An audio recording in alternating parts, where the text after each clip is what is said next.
আর মাত্র ৩ দিন পর অনুষ্ঠিত হবে রাকসু নির্বাচন। এ উপলক্ষে শেষ মুহূর্তের গণসংযোগ ও প্রচার চালাচ্ছেন প্রার্থীরা। বিস্তারিত জানাতে বিশ্ববিদ্যালয় থেকে সরাসরি যুক্ত হচ্ছেন প্রতিনিধি বুলবুল হাবিব। বুলবুল হাবিব, আর ৩ দিন আছে মাত্র রাকসু নির্বাচনের, কেমন দেখতে পাচ্ছেন প্রার্থীদের গণসংযোগ?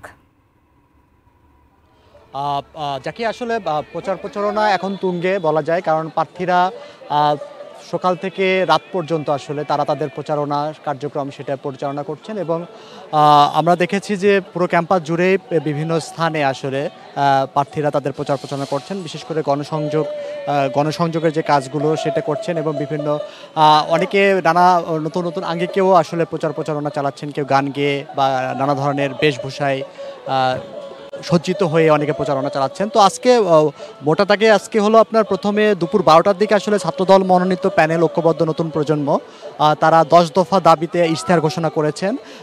তারা সেই শিক্ষার্থীদের উদ্দেশ্যে আসলে এই ইশতেহার ঘোষণা করেছেন এবং আর কিছুক্ষণ আগে আসলে ইসলামী ছাত্র আন্দোলন বাংলাদেশ তারা তাদের প্যানেল থেকে আসলে 13 দফা দাবিতে ইশতেহার ঘোষণা করেছে। তো দুটা প্যানেল আজকে ইশতেহার ঘোষণা করেছে এবং এর বাহিরে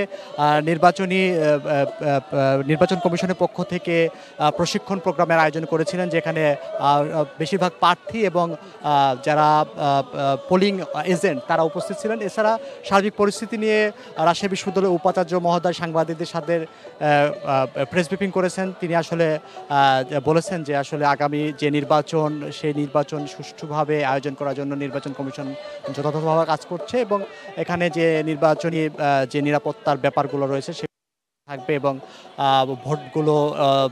ভোটের গণনা সেগুলো ঠিকভাবে অনুষ্ঠিত হবে, সেই বিষয়গুলো আসলে সাংবাদিকদেরকে ব্রিফ করেছেন।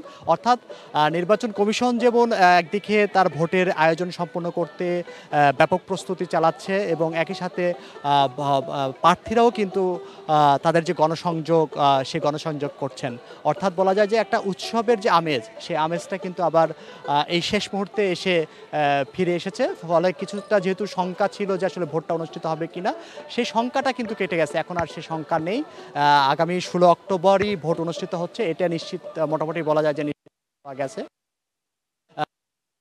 ফলে প্রচার প্রচারণাটা কিন্তু এখন জমজমাট হয়ে উঠেছে এবং এখন দেখার বিষয় যে আগামী 16 অক্টোবর সকাল থেকে যে ভোট গ্রহণ অনুষ্ঠিত হবে সেখানে ভোটারের উপস্থিতিটা কেমন থাকে। তো এই ছিল এখান থেকে যাকে আজ নির্বাচনী প্রচার প্রচারণা চালাচ্ছেন প্রার্থীরা এবং নির্বাচন কমিশন তার প্রস্তুতি কার্যক্রম চালাচ্ছেন তার খবর।